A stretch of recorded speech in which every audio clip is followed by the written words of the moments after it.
আমরা আশা করছি যে ভুটানের প্রাইম মিনিস্টার, থাইল্যান্ডের প্রাইম মিনিস্টার, তাদের সাথে একটা মিটিং এর আমরা এটা অন্তত নিশ্চিত হয়ে গেছে যে এদের সাথে হবে। বিমস্টেক তো আপনি জানেন একটা বে অফ বেঙ্গলকে ঘিরে একটা যে রিজিওনাল একটা গ্রুপ, এবং এই গ্রুপের যথেষ্ট পটেনশিয়াল আছে, কিন্তু যেটা হলো যে মোর দেন 2 ডিকেডস এর পরেও সেই পটেনশিয়ালটা আমরা আসলে অ্যাচিভ করতে পারিনি, বা এটা আমরা যেটা অন্যান্য আসিয়ানের ক্ষেত্রে যেটা দেখা গেছে।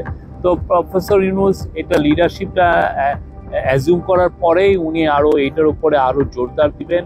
উনি কিন্তু বারবার বলছেন, উনি ইন্টারিম গভর্নমেন্টের প্রধান হওয়ার পরের থেকে বলছেন যে আমাদের আশেপাশে যে রিজিওনাল যে গ্রুপ আছে, সার্ক আছে, বিমস্টেক আছে, এগুলোকে যে করেই হোক রিভাইভ করতে হবে এবং রিভাইটালাইজ করতে হবে, যাতে করে বাংলাদেশ তার কথাগুলো বাংলাদেশের এই রিজিওনাল কোঅপারেশনের ফ্রেমওয়ার্কে যাতে তার কথাগুলো সবাইকে বলতে পারে, তাদের সাথে আরও ট্রেড এবং ইনভেস্টমেন্ট এবং অন্যান্য যে পিপল টু পিপল কোঅপারেশনগুলো যেন আরও সুদৃঢ় হয়।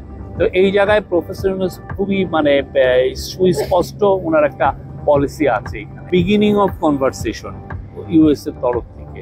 তো আর আমরা এটা যাচাই বাছাই করছি এবং সে অনুযায়ী এমন আমরা মুভগুলো নিচ্ছি যেটার কারণে আমাদের সাথে ইউএস এর আমরা মনে করি যে সামনে সুসম্পর্ক আরো দৃঢ় হবে, এবং এমন একটা আমরা এই বিষয়টা নিয়ে আমাদের কথাবার্তা, বা আমরা তাদের সাথে এমন একটা সলিউশনে যাব যেটা দুই পক্ষের জন্যই উইন উইন হয়, ইউএস এর জন্য উইন উইন হয়, আমাদের জন্য উইন উইন হয়। We are studying it since it is negotiable.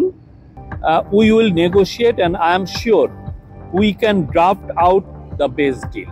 তো এটা আরো সামনে একটা ফ্রেমওয়ার্ক দাঁড়াবে, তারপরে আমরা এটাদের সাথে কথা বলবো। বাট আমরা we are in touch with the US authorities, আমরা আশাবাদী এমন যাই হবে সেটা আমাদের দুই পক্ষের জন্যই এটা মঙ্গলজনক হবে।